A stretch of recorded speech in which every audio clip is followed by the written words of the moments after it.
Down to it real quick. Um, right now, I'm going to be talking about the Philadelphia Eagles and their win against the Rams in their upcoming game against the Giants. Let me get this out the way real quick. The pass defense needs work. Bradley Fletcher, Kerry Williams, both of y'all need some work. Period, man. Chip Kelly should be training y'all twice as hard, if not more, because this shouldn't make any sense as to why the passing for the Rams and the 49ers, it shouldn't be this fucking easy for them. I mean, the passing, it was good for the Rams, but only up until the third quarter. But we expect you to keep it going all game long. You keep that up, we're fine.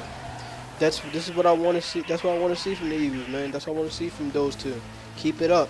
Brandon Boykin, he's doing fine. Malcolm Jenkins, he's been the best pickup that we ever had, right along with Darren Sproles. So they're doing fine on defense with the safeties, but it's just the cornerbacks are the issue. Linebackers were fine, defensive tackles were fine. It's just the cornerbacks. So I'm not gonna get too much on the run defense because we already know they have to stop whoever it is running the ball. That's it. That's it. Keep it at that. But for the pass defense, if they do not stop Victor Cruz and Odell Beckham, they will have a career day. They will fuck them up. And Eli Manning he's probably going to have some time in the pocket. He will have some time in the pocket. Let's get that out the way right now. So it's one thing you have to do is just stop those wide receivers, stop those tight ends, and then we can pretty much do what we can on offense, which is my next thing I have to point out. Nick Foles has to do better with throwing the ball, in my opinion. He's still overthrowing deep balls. He has to stop doing it. I don't know how, but he has to stop.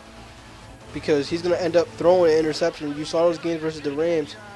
I mean, saw those throws versus the Rams. He wasn't doing too well. The only reason why he got out of what he got out of was because of those penalties. That's it. I mean, imagine if those wasn't penalties. He's going to end up throwing interceptions. That's what that one guy says. He's going to end up throwing at least about 5 interceptions. That's a fact for right about now. If he keeps doing that, the way how he's throwing balls, he's going to have 5 or 6 interceptions. Might be a game. So, and that's all Nick Foles got to do, man. He got to be more smart. Has to be more smart, man. In the pocket, he has to start checking shit. Like what the other quarterbacks do. They check for what's going on defense. And if they don't like what they see, they switch it up. Nick Foles don't do that. He just snaps the ball. That's what I don't want to see in quarterback. Don't want to see in a quarterback, man. I want to see a quarterback that is selective. That thinks oh shit, this isn't good, so let's change this up. Like that Peyton Manning, Tom Brady type shit. Mostly Peyton Manning. He's been doing it all his career. But that's what I want to see. I want to see a quarterback that will do that will take matters into his own hands and see the play, okay, what's wrong with this play, and switch it up for what he thinks is the best solution. I mean, I understand they got this whole speed thing with Chip Kelly going on, but speed is good to have, but being smart is another good thing to have too. So, that's what I want to see from Nick Foles. I want to see, better choices.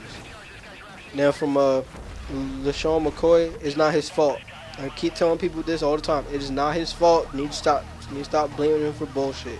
Because for any running back in the NFL, you need a good offensive line that'll run block for you. We don't have that right now. So the fact that people are placing all the blame on LaShawn McCoy is really unnecessary because it's really not his fault. I mean, you expect him to do something when defensive linemen are already in his face just by the time he gets the ball? I mean, he can't do it. He could probably do it sometimes. He can't do it all the time. And when you saw that game, he had to fucking do reverses and shit. Now I understand that was a dumbass play, but there are times where you just can't keep the play alive. You have to just go down. And secondly, another thing is that he has to start running up the gut too. He needs to do that too. Other than that, it's not LaShawn McCoy's fault. It's the fact that O-line is absolutely terrible when it goes to the run.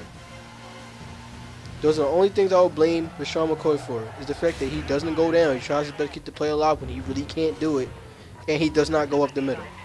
If he does any of those two things, Yeah, especially when it goes to run at the middle. If he starts running at the middle, he'll be fine. He'll be okay. All you gotta do is just protect the football, which he wasn't able to do last game because the way how he was holding the football was terrible ball security.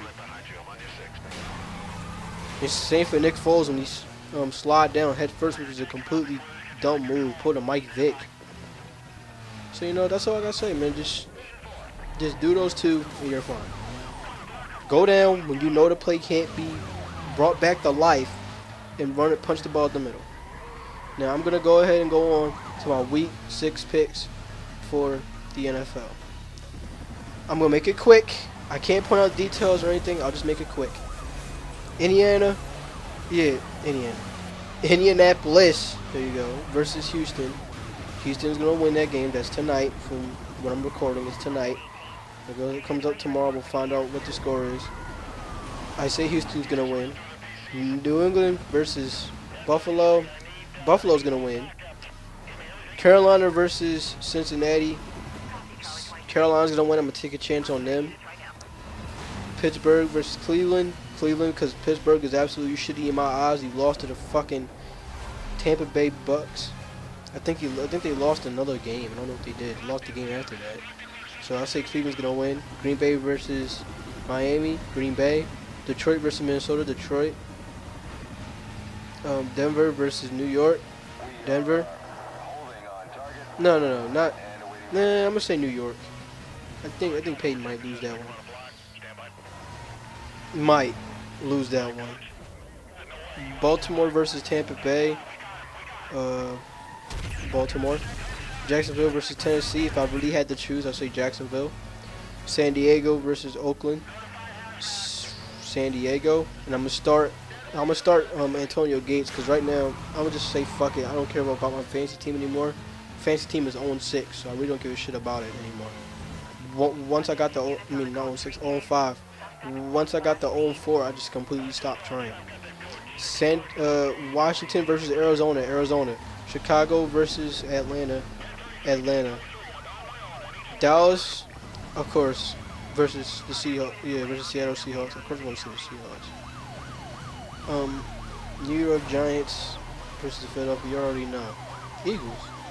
But if the Eagles fuck up, then of course the victor's gonna go to the Giants. They just can't fuck it up. And of course, San Francisco versus St. Louis Rams. I am going to say San Francisco, but I won't be surprised if they do pull out a win against the St. Louis Rams because you saw what happened to us. We started fucking up. And who knows, the 49ers, they might choke. They might. So, I will catch you guys later. Those are my picks for week 6. And that's what I think about the Eagles when they come up to face the Giants.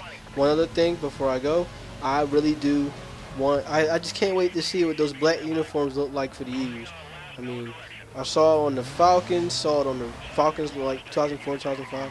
Saw it on the Ravens just a couple weeks back. I just can't wait to see it, man. I mean, we saw all green before. We saw black and green, but now we're going to see all black. Oh, well, this is going to be great. Eventually, that's going to be a uniform in Madden, people. Madden 08, because of the update, Madden 16. You already know. That's going to be an update. And I can't wait to rock that all black for the Eagles. Only sucks